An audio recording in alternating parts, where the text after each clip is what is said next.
On a parlé des négociations qui avaient eu lieu en décembre 2024. On avait déposé un préavis de grève. La direction générale nous avait invités donc sur la table en présence de l'inspecteur du travail. Mais malheureusement, jusqu'au jour d'aujourd'hui, tous les points d'accord qui étaient entendus, jusqu'à présent, ces points n'ont pas trouvé un terrain d'entente. Il n'y a pas de solution jusqu'au moment où nous avons organisé cette AG.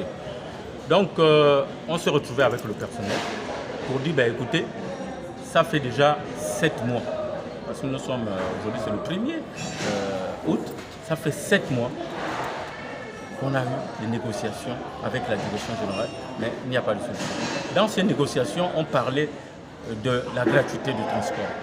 La gratuité, comme on l'a toujours expliqué, ce sont nos recettes. C'est que le gouvernement nous compense, parce que le gouvernement nous a demandé simplement de transporter les populations gratuitement. Et depuis 2024 jusqu'à maintenant, ça fait 19 mois que cet argent n'est pas reversé. Sachant que les bus doivent rouler. Et les bus roulent comment? Si on n'a pas de carburant, les huiles, pour l'entretien et même le fonctionnement de l'entreprise. Donc vous voyez que c'est une façon de nous laisser comme ça en train de mourir à petits pas. Même si le gouvernement nous a fait des promesses, dire qu'ils vont acheter des bus qui vont arriver, c'est une bonne nouvelle. Oui, on est content d'apprendre cette nouvelle. Mais pour l'instant, on fait comment? D'ici 4 matins, vous allez remarquer qu'il y aura peut-être plus de bus au réseau à cause de ce problème de carburant, des huiles, parce que la gratuité n'est pas reversée depuis fort longtemps. Et en dehors de ça, nous avons le problème des retraités. Je l'avais déjà dit, c'est là qu'un retraité de la Socotra, quand il part, nous-mêmes nous sommes inquiets parce qu'on s'est dit qu'il ne va pas tenir 6 mois après. Et rien n'est payé jusqu'à même les soldes de tout compte des retraités. Et jusqu'alors, ce n'est pas payé. Le problème de la CNSS, la dernière fois le ministre d'État est arrivé, il a dit qu'il va mettre un accent particulier sur ce problème de la CNSS, sur le problème de la gratuité, mais jusqu'à présent, rien n'est fait. C'est la raison pour laquelle on a réuni le personnel, parce que le personnel est toujours impatient. Parce que le personnel, tant que vous ne communiquez pas, il pense que vous êtes d'un commun accord, complice avec la direction générale. Donc c'est la raison pour laquelle on a appelé le personnel pour leur expliquer notre vision. Dire, bon écoutez, on a été patient, parce que c'est ce que l'inspecteur du travail nous avait demandé, d'essayer de laisser la direction générale le temps de chercher. Bon, là, nous avons appris qu'il y a eu des conférences budgétaires.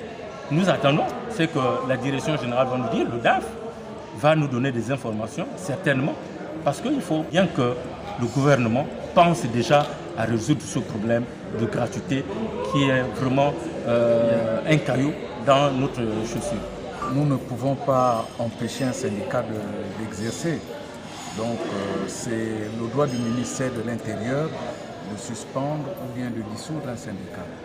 Alors, mais sauf que nous, au niveau de la Sougatra en interne, lorsque le ministre nous avait instruit donc de s'asseoir et puis de réfléchir, de regarder comment on pouvait au moins avoir, il pouvait avoir au moins 1 ou 2 interlocuteurs, nous sommes venus, le syndicat majoritaire représenté par Noël a convoqué une réunion et nous avons donc 17 syndicats bien sûr au sein de la Sougatra. Et nous avons donc abordé ce point. Dans les discussions, on a dit, bon, quoi dire au ministre? Quoi dire à l'autorité, au ministre d'État? Parce qu'aujourd'hui, il nous a demandé de réfléchir.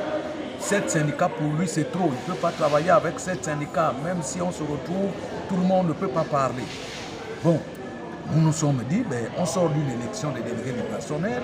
Après le contentieux qu'il y avait eu, après cette élection, nous nous sommes accordés à la suite donc du rendu de l'inspecteur du travail qui avait confirmé donc la victoire du syndicat du Sycotec et donc le Synatec qui le suivait.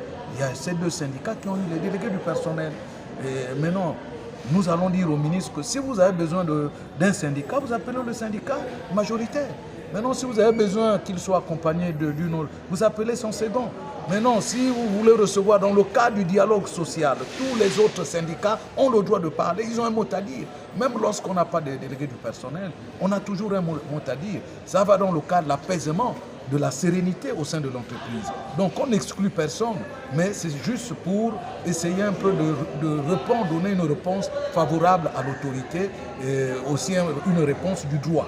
C'est pourquoi nous avons fait un procès verbal que tous les syndicats ont signé pour dire au ministre que bon, voici, nous sortons d'une élection, il y a eu un premier, un deuxième et les autres qui sont là. Donc c'est tout ce qu'on a fait comme malheureusement sur les 7 syndicats, il y a un qui n'a pas signé. Il a ses raisons, bien que ce syndicat ait pris part à la réunion. Bon, nous ne l'en voulons pas, c'est dans ses droits. Donc nous sommes là aujourd'hui pour poser les problèmes qui concernent l'entreprise. Et pour atteindre les objectifs, il faut aller à rang serré. C'est pourquoi nous avons pensé que les bagarres internes, nos divisions internes ne doivent pas impacter sur les préoccupations de l'ensemble du personnel. Donc c'est ces préoccupations, entre autres, c'est la gratuité, ce sont les retards de salaire. Aujourd'hui, nous ne sommes pas payés toujours dans les délais conventionnels, donc au plus tard le 5 du mois. On déborde, on arrive au 10, on arrive au 15, mais ça fâche, vu qu'on doit toujours la gratuité au personnel et à la Sogatra. Donc, tout ça, c'est des problèmes que nous avons. Il y a les retraités qui ne sont pas encore rentrés en possession de leur solde de tout compte. Donc, tout ça, c'est des problèmes que nous avons posés. Et hormis les retraités, il y a aussi les démissionnaires. Nous avons également la promesse que le gouvernement nous a faite sur un nouveau parc. Ça, c'est le ministre lui-même qui nous a annoncé lorsqu'il nous avait reçus que l'État va offrir, a fait la commande de 130 bus. Nous attendons, nous sommes impatients, parce que vous voyez un peu le parc, il est obsolète. Alors, là, le gouvernement a également annoncé la suppression progressive de la gratuité. Mais comment on va supprimer la gratuité progressivement alors que nous n'avons aucun bus, un nouveau bus? Ce parc, il est vieillissant. Si on supprime la gratuité, ça voudrait dire que nous allons repartir à la vente des tickets, donc à notre activité commerciale. Lorsque même cette gratuité n'est pas reversée, pour essayer de réhabiliter ces bus qui sont là. Vous voyez, ces bus sont garés là, peut-être c'est problème de quoi, parce qu'il n'y a pas de carburant. Mais la direction générale trouve l'argent où pour mettre le carburant dans les bus? C'est la gratuité, puisqu'on n'a pas une autre activité. Mais si l'État ne nous reverse pas cette gratuité, les fournitures bureaux, vous allez là, récemment c'est le ministre qui a offert à la Sogatra 20 ordinateurs. Bon, c'est une grâce que nous avons eue, que le ministre d'État, récemment arrivé, la première visite, c'est la Sogatra, il faut le dire. C'était la Sogatra, mais parce que le gouvernement porte un intérêt vraiment particulier à notre entreprise. Et ça nous a fait du bien dans le cœur. Nous disons que si on s'intéresse à nous, c'est qu'il y a des bonnes choses qui arrivent. C'est pourquoi nous sommes patients. La première visite d'ailleurs, c'est pourquoi nous sommes patients et on continue à attendre. Mais il ne faudrait pas que cette patience la tire. Parce que si l'État ne nous reverse pas la gratuité pour déjà maintenir ce qui existe, alors... Et aujourd'hui, vous voyez même les conditions de travail, un peu des travaux qui se font ici. Et là, c'est des efforts que la direction générale fait. Mais nous nous demandons, elle trouve les moyens où? Alors qu'il n'y a pas d'argent. Et lorsque nous nous rapprochons d'elle, dit non, c'est des efforts avec les partenaires, ils font un peu parfois de leur propre fonds, de ceci, ils font des prêts et tout pour rembourser après. Vous voyez? Donc, il y a aussi le problème qu'il faut le dire déjà, la fusion qui arrive. C'est un bruit qui court. Et nous sommes allés voir notre direction générale pour dire nous n'avons pas été associés dans ce travail préparatoire.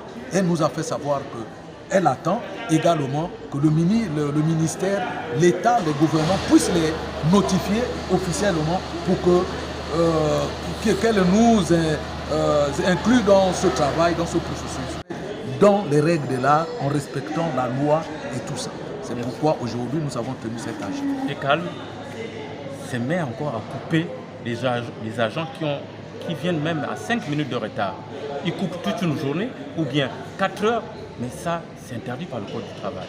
Lorsque vous ne respectez pas les paiements des salaires, mais un agent qui habite Ntoum, qui vient travailler ici, il fait un effort de venir travailler, mais il remarque à la fin du mois qu'il a été coupé parce qu'il est arrivé en retard. Non. Un message à passer également à nos collègues qui ont, paraît-il, ont des emplois en dehors de la Sogatra, ailleurs. Nous leur lançons un message de dire qu'ils fassent un choix. À partir de la semaine prochaine, nous allons entamer des opérations pour découvrir qui travaille ailleurs et qui travaille à Sogatra. s'il s'avère que la personne a 2 emplois, mais la personne sera simplement radiée de l'entreprise. Parce qu'ici, nous faisons de la pédagogie. Hein? On n'est pas là pour soutenir la direction générale ou bien défendre simplement le personnel, mais on est au milieu. Quand c'est bon, on dit là c'est bon. Quand c'est pas bon, on dit c'est pas bon. Donc on demande à tout le monde de faire un effort, de venir travailler. Parce qu'avec la nouvelle entité qui va arriver, on ne sait pas comment ça va se passer. C'est juste le bruit, le couloir qui arrive, mais nous attendons que ça soit concrétisé, que ça soit concret, et puis on va se mettre au travail.